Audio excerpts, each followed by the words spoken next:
Friends, आज मैं आपके लिए बहुत इंपॉर्टेंट टॉपिक लेके आई हूँ। ये है आर्टिकल राइटिंग।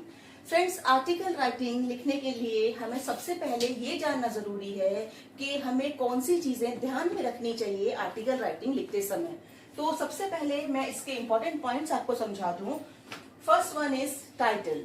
टाइटल, किसी भी आर्टिकल को लिखने के बाद उसको टाइटल देना या हेडिंग देना बहुत जरूरी है, क्योंकि टाइटल या हेडिंग से हमें उसका पूरा डिस्क्रिप्शन एक नजर में समझ आता है कि हमने उस आर्टिकल के अंदर क्या लिखा है, हमारे व्यूज किस विषय में हैं। Second one is name. The next is name of the writer, यानी लिखने वाले का नाम, आपका नाम।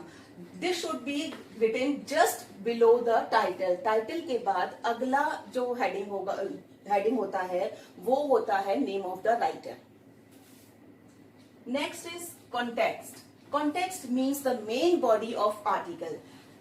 This should B descriptive. आप जो कुछ भी आर्टिकल में लिख रहे हैं ये डिस्क्रिप्टिव होना चाहिए। View points of writer should be included in the article. Means when you are writing an article you should be very clear about your views and you should write the article in descriptive manner and include your viewpoints. Next is you should include directions of article. जो article writing के लिए आपको ऊपर direction दिए गए हैं question में, उनको आपको इस आर्टिकल में इंक्लूड करना जरूरी है। Next is include required information. आप जिस विषय पे भी आर्टिकल लिख रहे हैं उसके लिए जो भी इंफॉर्मेशन रिक्वायर्ड है। फॉर एग्जाम्पल, आपसे पॉल्यूशन के ऊपर अगर आर्टिकल लिखने के लिए कहा जा रहा है तो आपको ये अपने माइंड में रखना चाहिए कि पॉल्यूशन से रिगार्डिंग हर चीज, हर इंफॉर्मेशन कि पॉल्यूशन के रीजन क्या है, कॉजेज क्या हैं, उसके इफेक्ट्स क्या हैं, कौन कौन से उसके लिए हमारे को स्टेप्स लेने चाहिए, ये सब कुछ आपको आर्टिकल में लिखना जरूरी है and it should be very clear. Next, cover aspects such as. इसमें आप कौन कौन से एस्पेक्ट्स को कवर करते हैं? कॉज। सबसे पहले आपको ये लिखना जरूरी है कि आपके आर्टिकल में जो टॉपिक दिया गया है उसका कॉज क्या है, यानी वो जो प्रॉब्लम क्रिएट हो रही है उसका कारण क्या है। इफेक्ट, और उसकी वजह से, फॉर एग्जाम्पल पॉल्यूशन का हमने अभी समझाया था, हम पॉल्यूशन के टॉपिक को ही लेके चलते हैं तो पॉल्यूशन का पहले कॉज क्या है, उसके बाद उसका इफेक्ट क्या है, यानी पॉल्यूशन हमें किस किस तरह से हमें हमारे एटमॉस्फेयर को हार्म कर रहा है। Next is solution and steps to be taken. और पॉल्यूशन को रोकने के लिए या उसको चेक करने के लिए सॉल्यूशन आप क्या दे सकते हैं, वो आपका अपना पॉइंट ऑफ व्यू होना चाहिए, जो आपको पता है, जो आपकी जानकारी में है, वो आपको सॉल्यूशन देना चाहिए and steps to be taken. और उसके बाद फर्दर स्टेप्स, जो कि आप ये कह सकते हैं कि गवर्नमेंट की तरफ से ये स्टेप्स होने चाहिए और हम लोगों की तरफ से, जनरल पीपल जो हैं उनकी तरफ से हमें क्या स्टेप्स लिए जाने चाहिए, ये आप इसमें इंक्लूड करेंगे। And the last one is conclusion.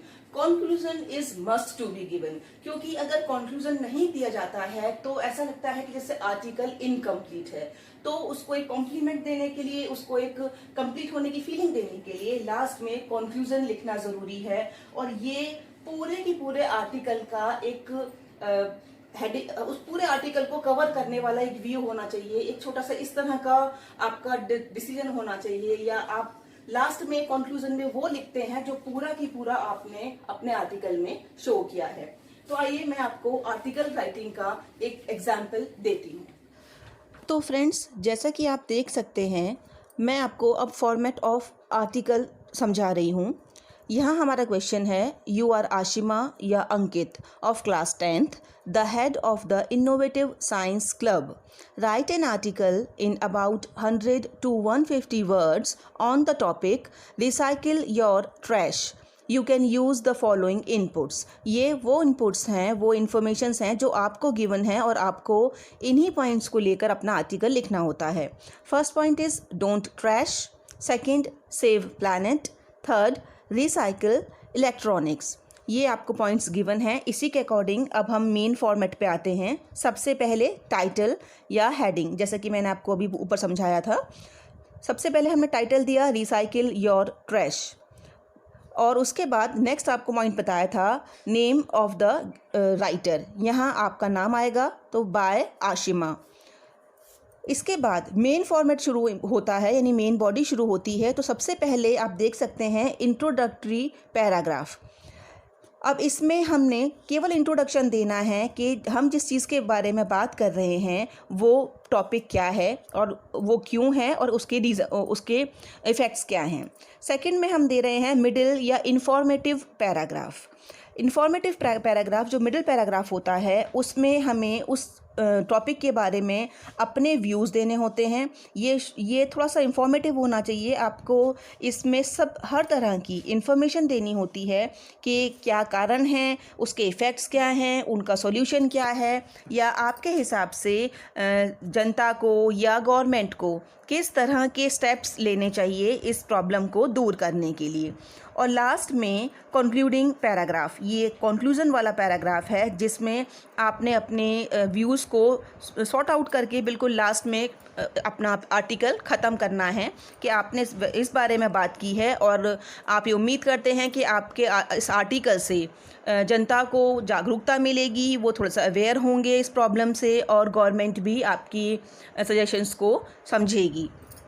तो ये था फॉर्मेट आर्टिकल राइटिंग का। और फ्रेंड्स, मैं उम्मीद करती हूँ आपको ये फॉर्मेट, ये आर्टिकल राइटिंग का तरीका अच्छे से समझ में आया होगा। प्लीज़ अगर आपको मेरा वीडियो पसंद आया है तो इसको आगे शेयर और लाइक ज़रूर कीजिएगा।